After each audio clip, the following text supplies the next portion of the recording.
Good morning. It is May 16th. Just moving the finishing herd here this morning. They are in, we're in some knee-deep forage right now, which is great. The last probably 3 days, the growth really picked up, starting to put heads out on the orchard grass. As you can see, yeah, it's all starting to head out. There's nothing I can really do to prevent it from heading out. I've tried clipping the farm, like giving them huge areas just to get around the farm in like 30 days just to get the seed heads off, but nothing you do works to prevent them from going to seed. You just need healthier plants. So I kind of just do whatever rotation I feel like I need to. What's up, 3? Gonna be on video. This is one that I bought. One of the 2 that I bought in January. That one and another black one. They're looking a lot better. What's up, dude?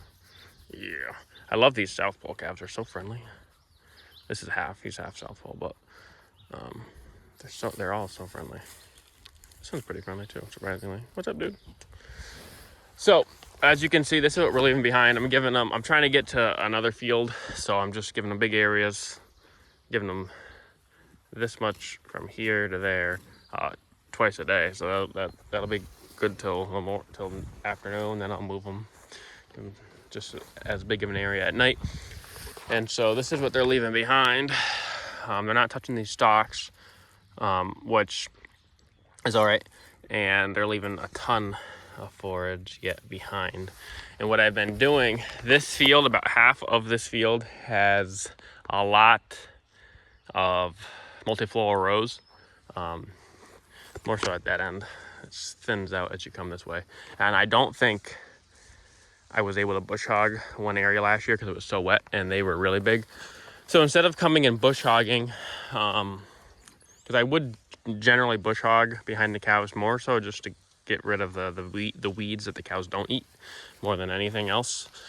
And also it does help if you cut this seed head off, it'll just grow back nice leaves. But what I've been doing instead of that is just taking my 3-blade weed whacker and just cutting all of the multi-floral rows that I see.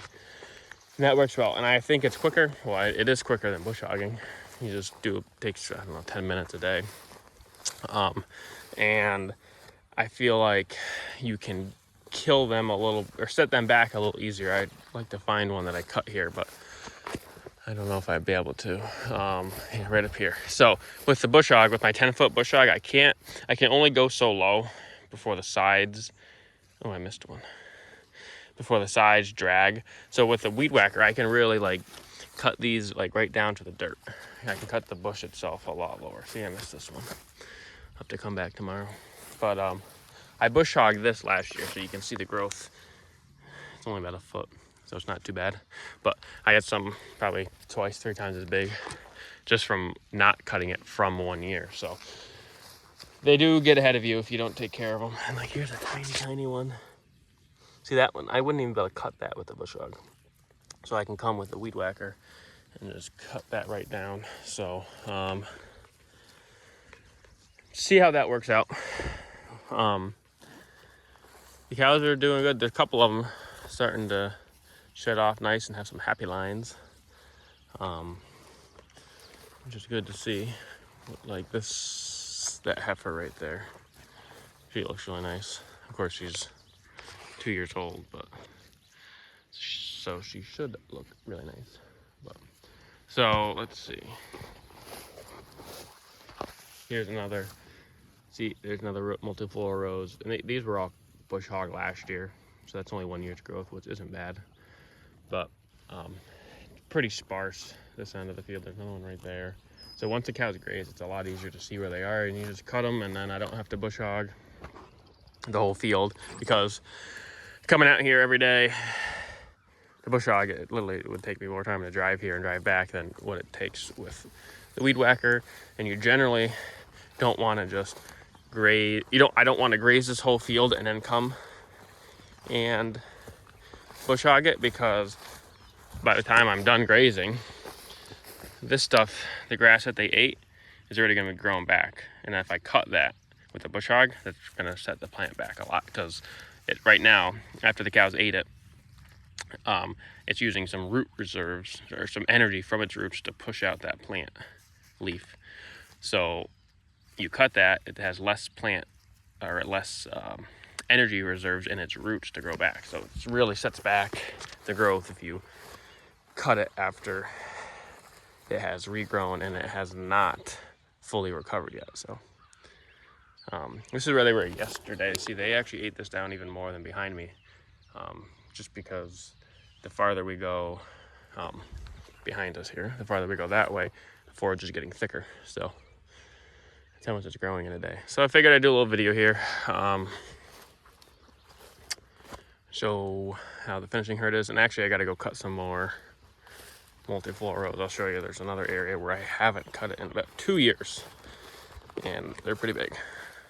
So this is a field where I haven't bush hogged in probably a couple years, the center, because it's just so happened to be wet when I had the cows here and grazed. It's also where I spread clover seed and where the clover is doing great. So you can see these are probably 2 or 3 years worth of growth on these bushes, and there's a lot of them. I mean, there's probably 25, 30 of them, but just in a small area. So I'm just gonna go with that weed whacker and cut these down. It'll take about 10 minutes and then it'll be good. But I just wanted to show how thick they get. And there are thorns on them. The cows don't want to get anywhere near them. So I think if they're smaller, more vegetative, they might potentially eat the leaves off of it. But when they get thick and woody like that, I don't think they're gonna be too happy. So I gotta just show what they look like before. So I think that'll be about it. So thanks for watching.